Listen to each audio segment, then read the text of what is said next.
Madam Monitor, can we go on the record? Good morning. Happy Friday. We are on the record. Thank you very much.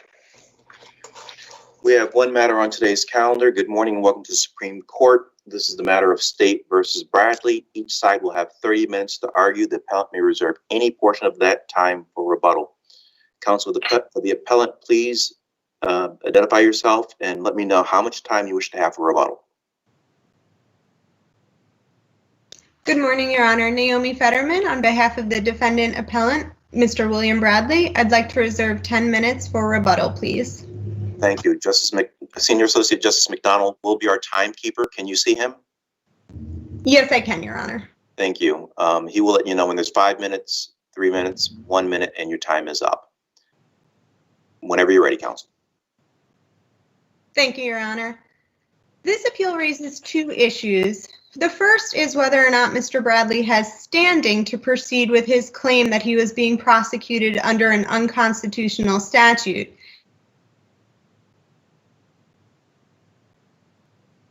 And the unconstitutionality is that it violates the Equal Protection Clause because it was based in a racially discriminatory purpose. Excuse me. I think I missed something. Oh, I'm sorry, I cut out for a... Yes. Yeah. If you could just repeat, we'd appreciate it so we can have a good record. Thanks.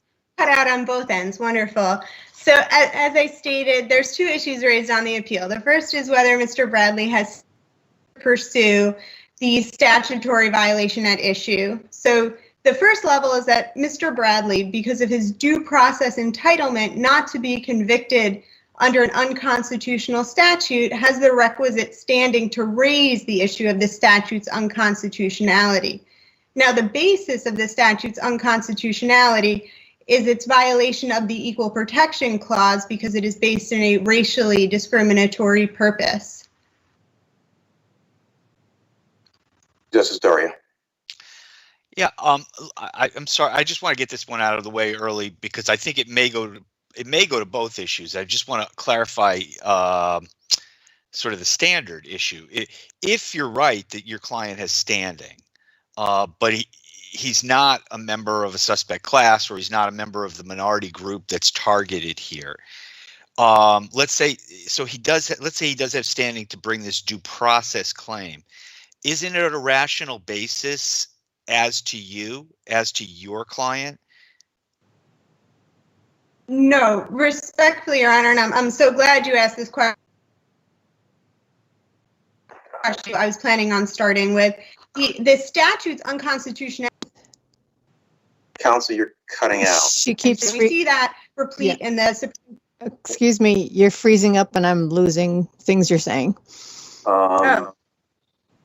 I'm in very good internet, so unfortunately, I'm unsure what else to do. But I can repeat certainly that I was so grateful that Justice Doria asked this question because I do think it is the predicate issue that needs to be addressed, which is that the violation respective to Mr. Bradley is based on the due process clause. But once you address the statute's unconstitutionality, because that goes to a racially discriminatory purpose, we see from the Supreme Court case law that we apply strict scrutiny whenever there is a question of racially discriminatory purpose. So when the constitutionality of the statute is an issue, this court uses strict scrutiny to see if it can withstand muster.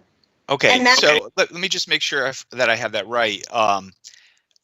And you're going to tell me, I guess, if any of these cases that talk about strict scrutiny, you have strict scrutiny as applied to somebody that is not in a suspect class or a fundamental right is not at issue. I mean, I guess I'm kind of attacking this as a simpleton, that it sounds like you're making a facial claim about a statute that may have an unconstitutional purpose. And usually when we do facial claims, you look at whether there is a way to apply it that isn't unconstitutional. And Why wouldn't we look at a rational basis, which is as applied to your client? There is at least, like it or not, a basis for saying public safety or what have you is at issue. You're saying there is case law that says that your client gets somebody gets strict scrutiny, even though they're not a member of the class.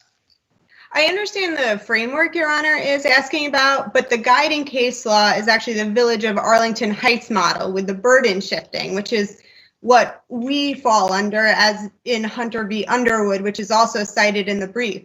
So once there's a prima facie case made out that race was a motivating factor in the passage of the act, then the burden shifts to the state to show that the act would have been passed without the racially impermissible motive. And this court examines the state's proffered justification with strict scrutiny. So we have a very low burden. We have the burden of the prima facie case to say, look, while we may not be able to say it was the sole reason for the statute's enactment, we know based on the history and the contemporaneous statements that are made that race was a motivating or substantial factor in the passage of the act, such that the act would not have been passed without that discriminatory purpose.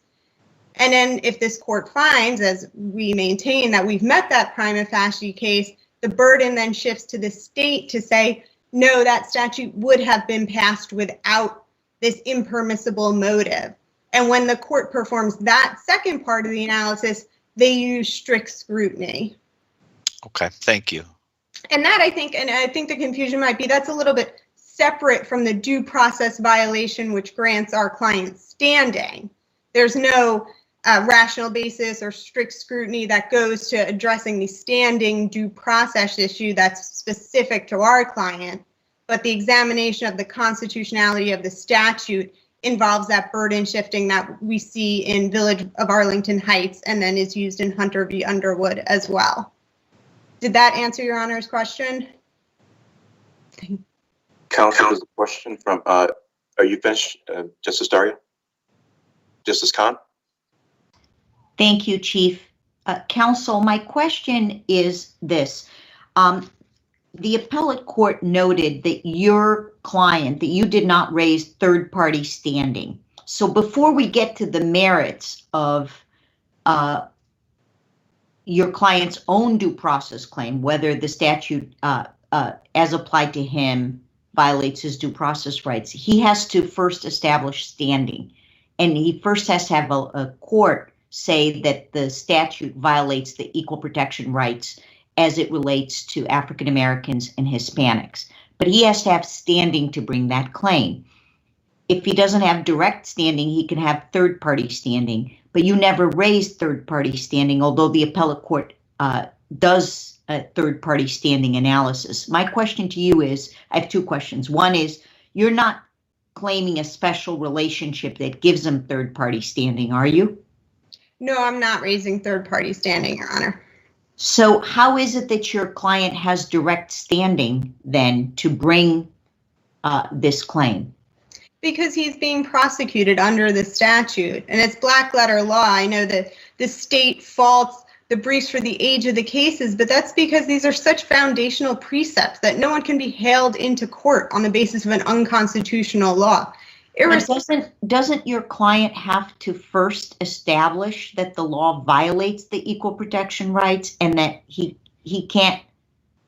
has to have this court do that, and in order to do that, he has to have standing? Yes, but the basis of his standing is the prosecution of Mr. Bradley. So I understand Your Honor's question. If the law is found to be constitutional, then there's been no violation of Mr. Bradley's due process rights. No, my question is, how does he get to say the law violates the equal protection for African Americans and Hispanics if he himself is not African American or Hispanic? If he had a special relationship, like in the sale of a home and a restrictive covenant, the idea is no one would ever sell to a Hispanic or African American. So a white person, a non-Hispanic, non-African American person can raise that claim. That's the third party, but you're not claiming third party. So I'm trying to understand how he gets standing. He gets standing because he's being prosecuted under an unconstitutional law. And our case law is clear that you have standing to vindicate. What case law says just because you're prosecuted, you have standing? What case? That's the problem. I don't see a case that says that, counsel. Well, certainly, and I believe it's Campbell v. Louisiana that says every individual has standing to litigate his own. Oh, page 8 of our principal brief, Campbell v. Louisiana. It is axiomatic that one has standing to litigate his or her own due process rights. And when right, but you don't get to litigate your own due process rights until there's a finding that the statute violates the equal protection. And for that, you need standing. You're right. Once you overcome the standing hurdle, but that's where I'm struggling. How does he get standing when all the cases say you're either a member of the class or you have this special relationship, this third party standing? Well, that area of case law would be the aggrievement, which says if you face the threat of prosecution or incarceration, you are classically aggrieved. And we see that in State v. Long, which the trial court applied. Of course, the appellate court disagreed with, but we see the direct specific injury that Mr. Bradley faces is the prosecution, conviction, and incarceration under the statute.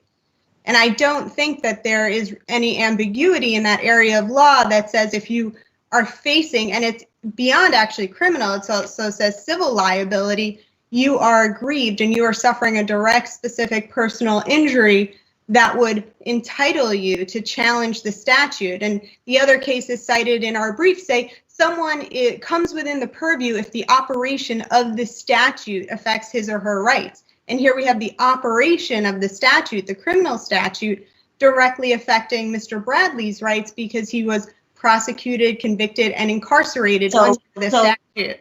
So under your analysis, basically, anytime anyone is prosecuted under any statute, they have the right and the standing to bring an equal protection claim, regardless of whether they've established that standing, just by being charged or by having, if it's a different statute, not a criminal statute, but a civil statute. Somebody can argue, challenge it on equal protection basis, even if they're not a member of that class or if they don't have standing. I would just, I'm sorry, Your Honor, I'm just trying to, that's almost akin to saying, well, you don't have to show standing. Maybe I'm misreading it, but I'm trying to understand how the appellate court got it wrong. Yes, Your Honor, for the same reason the trial court got it right, because the threat of incarceration is sufficient to infer its standing, because there is a direct specific injury that Mr. Bradley has suffered. This is not, and when we see the language is the danger is everyone in the community shares a concern about racial discrimination. So we don't let everyone in the community challenge the constitutionality of the statute. But the fact that Mr. Bradley is prosecuted, arrested, and convicted under the statute, that he's being harmed by the statute's operation, that's what gives him standing. That's the injury that he suffered that he's asking this court to redress. As to the second part of your inquiry, it's not as broad, I think, as Your Honor articulated, because you do have standing to challenge any statute that you're being harmed by its inaction, not any statute that doesn't have bearing on you. So if a member, someone who's not a member of a minority class can challenge under equal protection and say any statute, forget a criminal statute, a civil statute, for their own benefit, even though the statute may not have been enacted for their benefit. Only insofar as they're being threatened by the statute's operation. That's what you see in these abortion cases, because the doctors face threat of criminal prosecution. The court said not only do they have third-party standing, but they have standing in their own right because they are at risk for incarceration and prosecution. But they have that special relationship, right? Because by virtue of the fact that they're doctors and the patients are not going to go to them for the treatment because of the statute. That's different. So in other words, where there's been third-party standing, there's a very close connection, or like in the real estate industry, if it's a restrictive covenant, the idea is that a non-minority person can sue, has standing to sue, because otherwise they would never sell their home to a minority person. There's a causal, connection and a special relationship. I don't see that here. But I noticed that Justice McDonald has his hand up, and I don't want to take up all your time. So I understand your point and where you're coming from, Attorney Fetterman, and I'm going to yield back to the Chief. Thank you. Oh, thank you, Your Honor. Justice McDonald. Thank you, Chief. Let me approach it this way. Rather than using the term standing, how is your client aggrieved? Yes, and actually that was going to be my response to Justice Khan. He's aggrieved because he's been prosecuted, convicted, and incarcerated, which, well, Justice Khan certainly accurately recounts what courts find with respect to third-party standing. In those cases I just cited, the reason the physicians have standing in their own right and not merely third-party standing because of that relationship is because they're threatened with prosecution. And in the reply brief, the case I think is Diamond v. Charles, that's what we have so unambiguously, is the court saying a physician has standing to challenge an abortion law that poses for him a threat of criminal prosecution. But let me ask it this way. I mean, I certainly understand that your client is aggrieved because he was convicted under this statute. How is he aggrieved for purposes of raising this claim? He's aggrieved because everyone has the right to not be convicted under an unconstitutional statute. Again, and that's irrespective of the basis for the unconstitutionality. And that's black letter law we see back from Ex parte Sebald in the 1800s, but reiterated in Montgomery v. Louisiana in 2016. It is a violation of due process to be convicted under an unconstitutional law. An unconstitutional law is as if it is no law at all, and we cannot sustain a conviction under it. And that's just a broad legal principle. And I know it gets a little complicated because the underlying basis is the equal protection violation, but the general principle is unchanged, that it's a violation of due process to be convicted under an unconstitutional statute, whether it's unconstitutional because it violates equal protection or the First Amendment. But every individual who's being prosecuted may only lawfully be prosecuted under constitutional statutes. Let me ask it this way, and this will be my final question. How is he classically aggrieved? Because I'm sorry, I know this sounds so redundant, because he was prosecuted, incarcerated, and convicted under the statute. And that loss of liberty is quintessential aggrievement.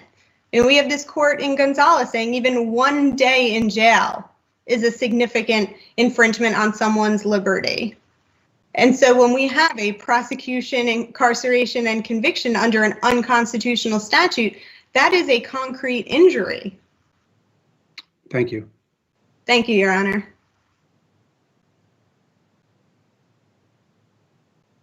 You may continue, counsel, please. Oh, I'm sorry. I thought Justice Ecker had his. I didn't see that, counsel. Thank you for pointing that out to me, Justice Ecker. Thank you, Chief. Just on the same point, I'm wondering. I think I'm probably just making this up because it's not consistent with the Arlington Heights framework. But I'll ask it this way: is it part of your theory? I understand your point. It's an unconstitutional statute, and I have a right by virtue of being prosecuted under it to challenge the constitutionality. Is there does your client need to show a causal connection? That is the argument, or the argument could be, I wouldn't be prosecuted on this statute wouldn't exist, at least in its form that it's in, if it hadn't been for the unconstitutional motive or purpose. I wouldn't be prosecuted because of it. So there's a sort of a causal claim. Does that make sense? In other words, yeah, I mean, that's the source of the injury, is that I'm being harmed because somebody else is racist. And that racism, like most, is overbroad. In other words, it affects not only the people it was directed at, but it affects me because this law wouldn't exist but for that racist purpose. Does that work? Is that supported by any case law, or is that just out of left field? I don't necessarily think it's out of left field. I don't think it uses the terminology, as you noted, of Arlington Heights, but I think the analysis and the reasoning is correct. If we didn't have this unconstitutional statute, Mr. Bradley would certainly not have been placed in jail and charged criminally and have these convictions, if not for a statute which was motivated by a racially impermissible purpose. So Your Honor, describing it as a causal connection, I think is accurate insofar as it goes to standing for. I mean, would you need to show that then? Would you need to show that this law wouldn't have been passed if not for the unconstitutional purpose? Is it sort of like a mixed motive situation, or? Exactly, Your Honor, except the burden is only on us to raise the prima facie case. So we raise the prima facie case that says there was a substantial motivating factor that's impermissible, which is racial animus. Then the burden shifts under Arlington Heights to the state to say, no, we would have passed that statute even without Anslinger's terrible language and racist fear-mongering. This statute would have passed. And then as it relates back to Justice Doria's question, once the state raises that justification, this court uses strict scrutiny to examine whether it actually withstands constitutional muster. So there is the burden, but the burden does not remain on the defendant. It shifts to the state once the prima facie case has been made out, which, again, you see cited in our brief, is a low standard. It's not a burden of proof, it's a burden of persuasion, and we believe we've more than met that in this case. And now it's incumbent on the state to say, these are the legitimate reasons, recognizing the racist history that provides context for this law. These are the legitimate reasons, and this law would have been enacted even absent racially impermissible motives. Thank you. Thank you, Your Honor. Justice Daria. Let me just ask you a little bit more about the case law. Is Arlington Heights is not an election access case, but it does have, as I see it, there was an African American who had standing in that case. Correct me if I'm wrong, if I'm misreading that. Any of the other cases that you're relying on, I mean, the Fourth Circuit case you're relying on is, again, an election access case. And the reason I'm asking that question, if you can answer it, if you have other than election cases, is because that is often why we're using strict scrutiny is does the discrete and insular minority, to use Caroline Products language, have access to the democratic process? I'm struggling with understanding how, a non-minority group, I mean, if this was being, our jurisprudence would say they have access to, or maybe this law was perpetuated, notwithstanding a discriminatory purpose. If we stipulate that it was at the beginning, maybe that will be Mr. Rawls' point, is that the state has kept it on the books as applied to everybody. So, can you respond to that at all? Am I clear or just rambling? No, you are clear, and I'd like to respond to the last part of your question first. Sure. Because I think that's the most easily addressed by Hunter v. Underwood, where the state in that case attempted the same argument, saying even if we accept that there were racially impermissible motives, we still think this statute is valid and would have been enacted without that. And the Supreme Court in Hunter, which is cited on page 14 of the reply brief, says without deciding whether Section 182 would be valid if enacted today without any impermissible motivation, we simply observe that its original enactment was motivated by a desire to discriminate against Blacks on account of race, And the section continues to this day to have that effect. As such, it violates equal protection under Arlington Heights. So I think that's the most direct response to Your Honor's question, is that even if we can make an argument that that's the marijuana prohibition would have been enacted today, we can't divorce that from the original racial animus that caused it to be passed. And there is case law, I don't want, and it's cited in our briefs, talking about that it's the equal protection challenge itself which causes strict scrutiny to be applied, not the race of the party who brings the claim. And if I could have the court's indulgence, I'll attempt to quickly locate it in the brief. You can do it on rebuttal if you don't want to, if you want to use your time Right. differently, but that's your call. Okay, perfect. Page 33 of the principal brief. Importantly, the standard of review is not dependent on the race of those who burdened or benefited by a particular classification. Thus, any person of whatever race has the right to demand that any governmental actor subject to the Constitution justify any racial classification subjecting that person to unequal treatment under the strictest of judicial scrutiny. And that's Gratz v. Bollinger. It's footnote 12 of the principal brief. Thank you. And did I address all the parts of your question? You did. Thanks. So I think that's where a lot of the appellate court's misapprehension of the claim stems from, is that Mr. Bradley is not asserting his own equal protection rights were violated. He's asserting his due process rights are violated.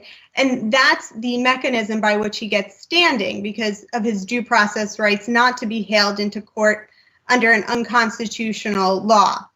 But the second layer, the equal protection argument, goes to the constitutionality of the statute.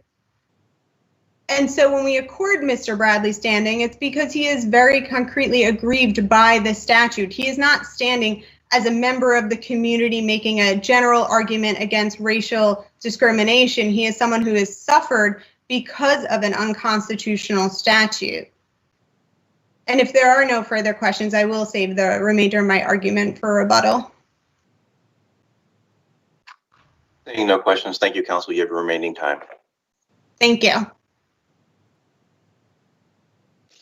Morning, Your Honors. May it please the court. My name is James Rawls for the Chief State's Attorney's Appellate Bureau for the appellee. I'll try to address both claims, the standing and the merits. Just first, it may in general be black letter law, sort of a truism that you can't be prosecuted under an unconstitutional statute that violates your due process rights. Generally, that's true. But I think the defendant's problem is that they're taking that totally out of context, and really in order to do an end run around this standing requirements.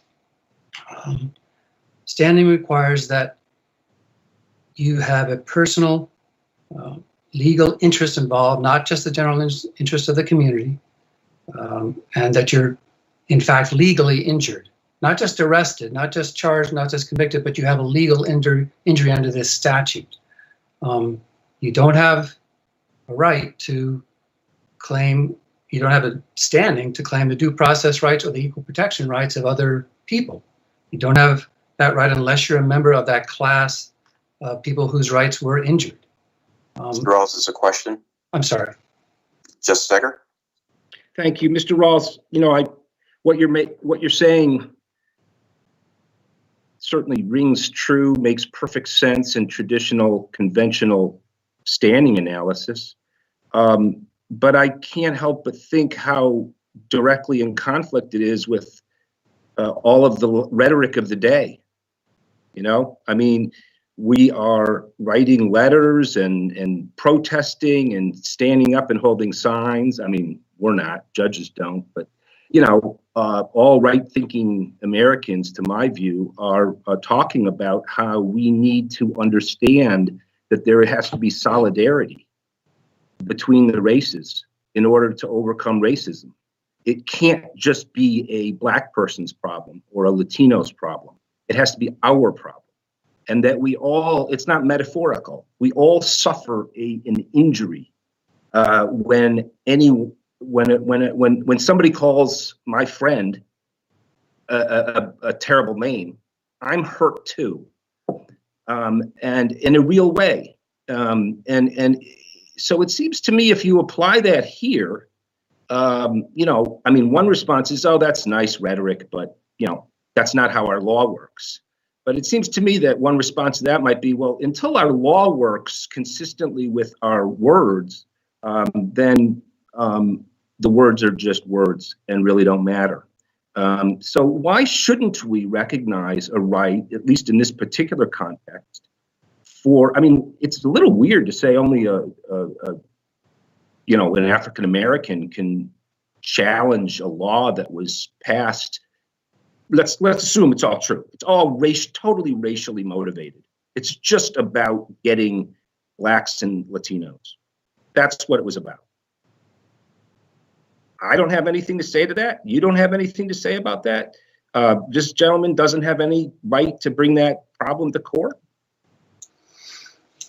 I think legally it would overturn just decades and decades of law on standing. We all, I think, you know, that this court said numerous times, you have standing when you have a specific personal legal interest, not just the general interest shared by the community. We all, hopefully, don't want to have laws that are unconstitutional, that are racist, that impact on minorities disproportionately. Absolutely. And we all can petition our legislature to change those laws, and frankly, they probably will change in the next year or less. Marijuana may well be just decriminalized in one way or another. But we have to wait for an African American defendant. Well, legally, the injury, the aggrievement, the harm, has to do with whether this statute harmed him. No, but it's not the application of the law that's discriminatory. That's totally, it applies to everybody. The reason the law is there, the reason the law is there was discriminatory. In other words, the original motivating factor that created the law, that was discriminatory. But now that it exists, you know, it's like a barricade in the middle of a highway. I mean, the person who runs into it doesn't really care about how it got there. True, but I'd ask this court not to override decades of law and standing. We all have a interest in not having unconstitutional laws, whether they violate equal protection or due process or whatever. But we also have interest. And this will be my last question. I get your point, and you know, it's a strong one. I don't know how the standing doctrine unfolds. I have to read the cases better, but I get your point. But one response might be that you know, when we're talking about a history of racism, it's that to justify the legal doctrine based on history is exactly the problem. I mean, I'm not saying our standing law created racism in this country, but racism has a history, and maybe to change it, we have to develop some new rules. Well, possibly. I would ask the court not to change the rules on standing because of that. I mean, it's not as if, I mean, there are times when the law has to step in when third parties really don't have the ability to protect their own rights. Now, defendants said he's not claiming third party standing, but there are certainly times when jurors' rights have been violated and they decide that, well, the defendant can step in and vindicate those rights. But any defendant, minority defendant who's arrested for selling or buying can defend his or own rights easily in criminal court. So there's no impediment to them raising their rights. And there's no real connection for this man to stand in their place. There are cases that have to do with buyers and sellers and doctors and patients. And even the doctors and the sellers have standing on their own because of the underlying right of their patients to privacy and to have an abortion, or underlying right of their clients to buy alcohol and not be discriminated against because they're males. But there's no underlying right of the sellers here to buy marijuana. There's really just no underlying right involved from those buyers. And absent that, he can't stand in their place and say, well, hey, I'm losing legitimate business. He's not. There's no legitimate right to sell or to buy marijuana, period. So he can't stand in their places as a third-party representative or even say that his own rights have been derogated, because they haven't been. Thank you. Those are good answers, and I appreciate your response. All right, thank you. Thank you. Justice McGonigal has a question, sir. I'm sorry. Thank you. Well, just to carry on Justice Ecker's line of questioning, let me give you a different scenario. Let's say this was a voting rights case, and the legislature adopted a statute that said that in order to vote, you need to have a driver's license presented, because we know that a disproportionate number of African Americans and Latinos don't own cars and don't drive. And this and a white person is denied the right to vote because he or she does not have a driver's license at the polls. Isn't that person injured in the same way as a member of the minority group if the white person got swept in up into a statute that was derived by racial animus? I think that would be a little bit different. It's somewhat like that Hunter versus Underwood, Alabama case. People were deprived of their right to vote, essentially for moral turpitude crimes. But I think there you've got an underlying constitutional right to vote. You've got a right to be able to go to the polls and not have that infringed on, but you don't have a constitutional right to buy or sell marijuana. It's just different. Well, if you did, that would be one thing. I mean, then you could maybe say, well, I've got this fundamental right to buy or sell marijuana, and you've infringed it. You've put in a law that's facially neutral, but really is aimed at me, and that's impinging my rights. But that just doesn't apply here. Well, you know, it wasn't when I spent time in the legislature, there used to be two different statutes for minimum mandatories for the possession of powdered cocaine or crack cocaine. And for the crack cocaine, you needed about $30 of crack cocaine. And for powdered cocaine, the exact same chemical, you needed about $2,500. And it was born out of the 1980s when people thought everybody who was on crack was going to break into their homes. And there was a racial component to it. If a white person had been arrested for the crack possession under those statutes that have now been equalized, would he be able to challenge that statute because of the racial undertones that animated the promulgation of the statute? I think it would be a pretty similar situation to this one. Well, but it was pretty clear that that's what was going on back then. It was pretty clear that it was targeting a particular community. Well, just, yes, assuming that the second question is answered, that this legislation was definitely aimed at minorities to persecute them, just like we're assuming that in this case, you still have to have standing.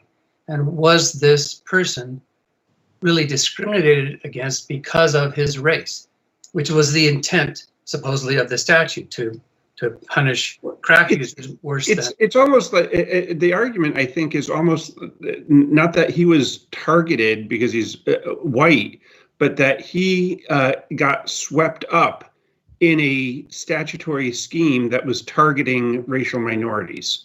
I mean, it's almost like he's a byproduct of the racial animus is the argument, I believe. I understand, and it sounds very similar to the other justices' comments. I think that would still derogate this law on standing, where you're not aggrieved because you were arrested and convicted. You're aggrieved because of this supposed unconstitutional intent and effect. The legislature supposedly intended to discriminate against minorities, and it did so, even though it was facially neutral. So I think the law on standing would still apply there. And I haven't seen any case anywhere which talks about this, quote, black letter law about not being prosecuted under something that's unconstitutional applied in this kind of context. each and every one of the cases that are raised, Bond defendants claimed in various cases that Congress didn't have the power to haul them into court because they couldn't regulate chemicals.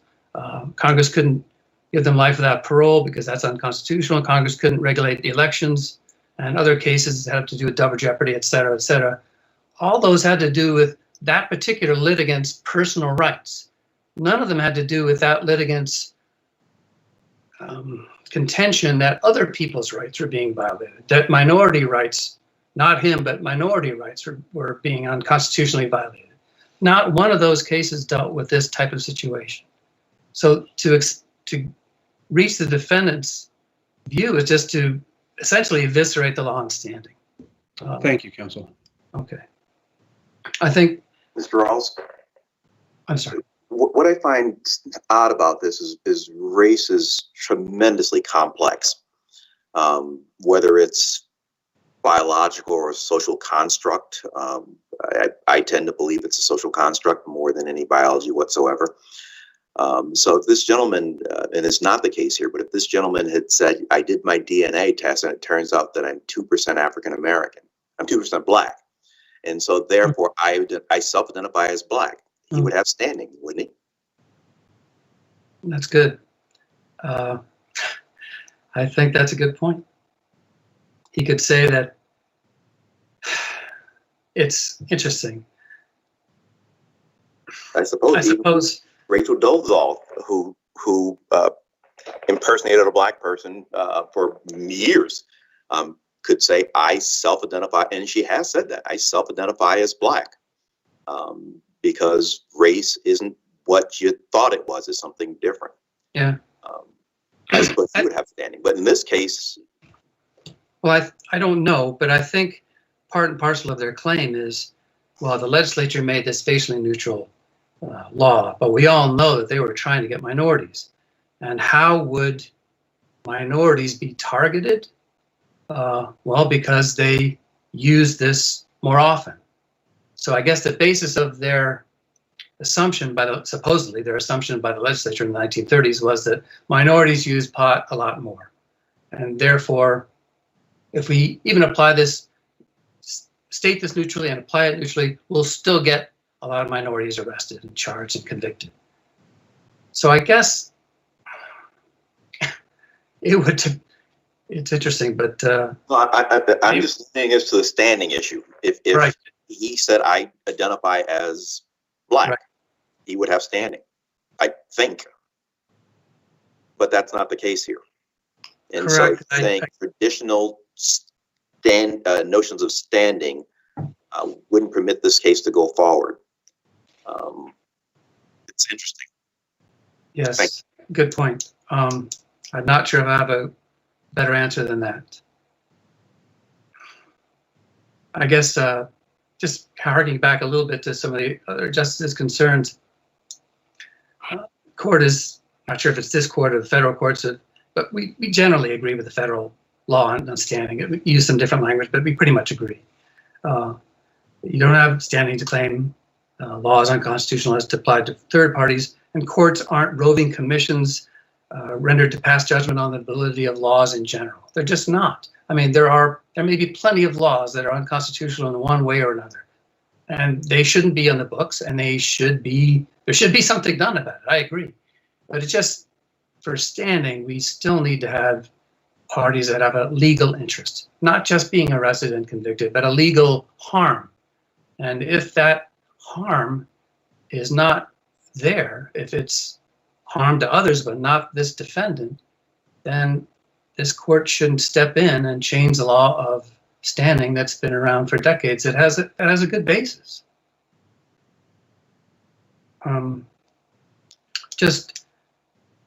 I'll try to briefly, if I can, I guess get to the second issue, really just the merits. I think it's pretty clear that even looking at the sparse evidence that defendant raises, there's no evidence that the legislature in the 1930s knew that this Mr. Anslinger was supposedly racist. There was comments referring to him, but nothing about the fact that he was racist, and that's why this law was being passed in all the states uniformly. There's no comments to indicate that at all, and of course the law was neutral on its face. And there's certainly no evidence that the legislature intended to do this purposely, to discriminate against minorities in this fashion. So no evidence that they're aware of, much less intended to discriminate. But there is, in fact, evidence that they wanted to have uniform laws with other states, and they thought, rightly or wrongly, they seemed to think that there was a health issue too, a safety issue. Maybe that's not true at all today. Maybe we know differently. But that seems to be what the evidence shows that legislature was acting upon. Uniformity, the benefits of uniform laws, and protection of public health. So I think that's clear that there's no problem with the intent of the statute. And of course, if there were some problem for those same reasons, I think the state could easily overcome that burden shifting and show that it was not passed because of racial animus, but in spite of it. They wanted to protect people's health. They wanted to have uniform laws. This law would have gone into effect anyways. We already had laws on opiates and cocaine, and we just added one more, marijuana, in the 1930s. So I think on the merits, there's just no problem whatsoever. I'm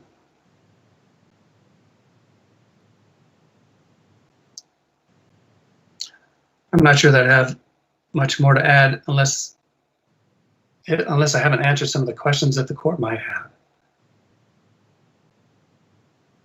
I think. Counsel saying none. Thank you very much. Thank you very much. Attorney Fetterman.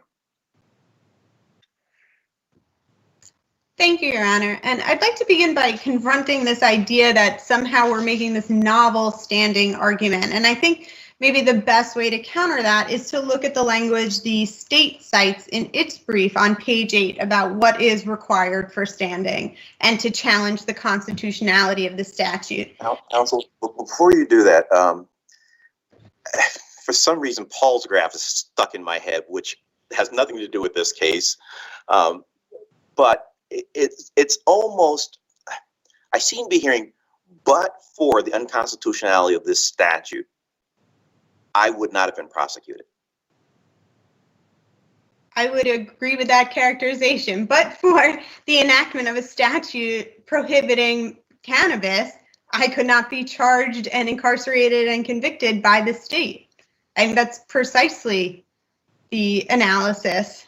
And that's ironically or notably what gives him standing. And so is it your position that the standing is just to get him through the door? As far as the argument on the unconstitutionality, you'd like to have that argument, and you may even lose that argument. Well, sadly, I might lose both my arguments, but if I could, I don't want to, I seem to be having a little difficulty conveying, so if I could rely on this language that the state cites from Gill v. Schimmelman, which is under Connecticut standards, only members of a class whose constitutional rights are endangered by a statute may ask to have it declared unconstitutional. So I'm not sure there is a way that the state is legitimately arguing that Mr. Bradley's constitutional rights have not been endangered. Specifically, his liberty has not been endangered by the statute. No, I think I and the folks on the panel actually do understand it. It's just this comes up in a totally non-traditional way. I would agree with that. And so I think that's the difficulty we're having with it, and we're just probing to try to figure it all out. I think that's what's happening here. And I can certainly appreciate that, and I guess where I'm struggling to articulate it to the court is, even though it is not his equal protection violation, he certainly has a constitutional right, a due process right, his liberty interest, not to be imperiled. And our case law understanding says that is enough. If you're being hurt by the statute, you may challenge the statute's constitutionality. It doesn't say you may only challenge the same constitutionality that causes the violation, right? This is not discriminatory enforcement like we see in McCleskey that says you have to be a member of the class. If you're saying discriminatory enforcement, then you do need to be a member of the class. The law on standing in its broadest, most general sense is if you're hurt by the statute, you can challenge the statute. And we see that in State v. Long, and even though the appellate court disagreed with the trial court's analysis of Long, we have the appellate court citing to Ramos, which still has the same underlying principle, which is the threat of prosecution is enough for standing. And our response to that, of course, is we don't have the threat of prosecution. We actually have prosecution. So how is he not aggrieved? If you're saying that in Ramos, the minor and his mother faced the threat of prosecution, so they're aggrieved. In Long, he faced the potential of further commitment. He's aggrieved. Mr. Bradley similarly is aggrieved. He is being prosecuted under the statute. There's a question from Justice Ecker. Thank you, Chief. The question earlier that my colleague Justice McDonald asked of Mr. Rawls, I just wanted to ask you about the crack cocaine. Sounds like a pretty good analogy, you know, and I know that there was a lot of federal litigation over that before the Sentencing Commission changed the guidelines, I think, but a lot of cases. Do you know if there any of those cases were brought by non-African Americans or people like your client, I guess, and whether there was any standing issues ever resolved in any of those cases? I don't. Certainly Justice McDonald's comparison is an apt one. I had looked at those cases, but it seemed like before there was any sort of adjudication, there was just mass resentencing of defendants under the adjusted guidelines. So I can't point this court to any specific case law that addressed the standing issue in that context. I can look for it. I was just wondering if you knew any cases. Thank you. Thank you, Your Honor. No, go ahead, counsel, please. Oh, no, I was just going to add that I think that is a good analogy for the situation here. We have something we know, a statute we know, based in racial animus, but then applied indiscriminately to whoever was arrested with crack was certainly subject to the crack guidelines as opposed to cocaine, irrespective of race. Thank you. Justice Khan. Thank you, Chief. You have your hand up, Chief. I don't want to, you have more seniority. Do you want to go? I was after you. Okay. And I'll pull rank if I want to. Okay, all right. Attorney Fetterman, your argument about the statute is undoubtedly compelling. So let's assume, it certainly disproportionately violates the equal protection rights of African Americans and Hispanics. Let's assume there's no dispute about that. When it comes to standing, isn't the issue really, how are your clients' equal protection rights endangered? And that's, I think, what the purpose of the standing is, that whoever can bring the equal protection claim has to show that their own equal protection rights are endangered. And that's why there's that, in the real estate industry, and there's that causal connection. So that's, I think, what we're struggling with. I understand generally being prosecuted, you're aggrieved. But when the claim is one based on equal protection, with the exception of the Chief's questions, which is if someone identifies with a particular class because they're in fact a part of that class, that's a different situation. Then they fall into that category. Or by virtue of some other relationship, they can fall into that category. But how does your client, in this case, show that his own equal protection rights were endangered? Well, and I think that's the fundamental disagreement that we have with the state, which is that he doesn't need to show his equal protection rights are endangered. And that's, again, why I quoted from the state's brief. So you can see that the language is members of a class whose constitutional rights are endangered by a statute may ask to have it declared unconstitutional. So his due process rights are endangered. His liberty interest is endangered by the statute. So he can ask to have it declared unconstitutional. Unconstitutional being because it violates equal protection, because it would maybe violate the First Amendment, whatever the basis for the unconstitutionality.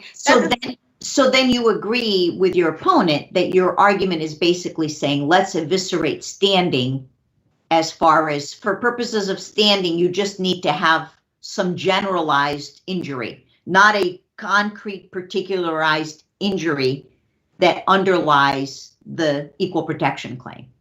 No, I would absolutely disagree with that characterization. And again, I would point to State v. Long and Ramos, which the appellate court relied on, which hold that a genuine likelihood of criminal liability is sufficient to confer standing, because that is the concrete, particularized, specific legal injury.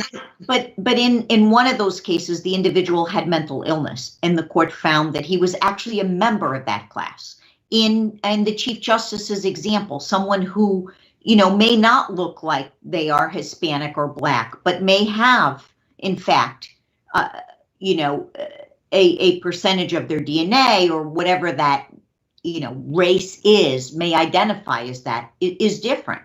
But the chief has questions, and he certainly has a high ranking, and I think you answered your point. I'm going to yield back to the chief, and I thank you, Attorney Fetterman. Thank you, Your Honor.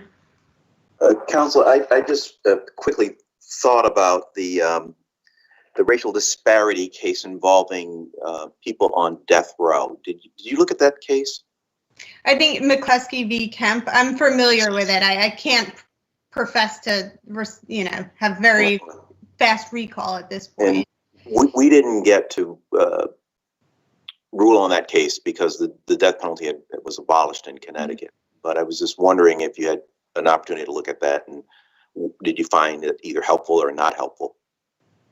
If I see my time is up, if I may respond. I think the difficulty or the danger in using those sorts of cases in this context is because those discriminatory enforcement cases do require that the person be a member of the class that is being actively discriminated against by a validly enacted statute having a discriminatory effect. I think the case law is clear. You do need to be a member, but that's not the situation here when we're dealing with a constitutional violation because of the discriminatory intent in enacting the statute. So it's not a valid statute that's being applied in a discriminatory manner. It's an invalid statute that's being applied. And no matter how fairly it may be applied, it's still an invalid statute. So that's, I think, the important distinction when looking at that line of cases. Thank you very much. I believe your time is up. If you have an ending statement, you may make it. No, just simply to say, as always, thank you so much for your attention and your consideration of this matter. Okay. I want to thank counsel for being very well prepared. This is sort of an unusual case, and it's hard to wrap our arms around. And oral argument was very, very valuable in this particular case. Counsel often asks me, is oral argument worth it? And I have to tell you, when it is, it really is. So thank you so much, and I appreciate it. With that, we are in recess until Monday, adjourned until Monday. Thank you very much. Everybody have a nice and safe weekend. Take care. Thank you.